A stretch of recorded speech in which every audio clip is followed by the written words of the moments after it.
Сәбина, сен шыныңды айт. Кім ол сенімен сөйлесіп жүрген? Қызықсыз. Менің жеке өміріме араласып. Түйсік жоқ сенде.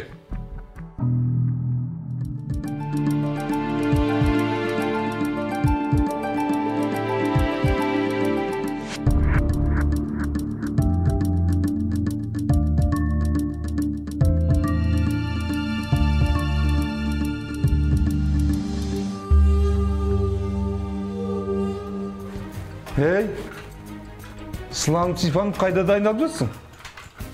Балаға неге қарамайсың? Ана қыз сейфтегі ақшаны алып кетті. Сабинаға қауіп төніп тұр. Дереу полицияға хабарласыңыздар.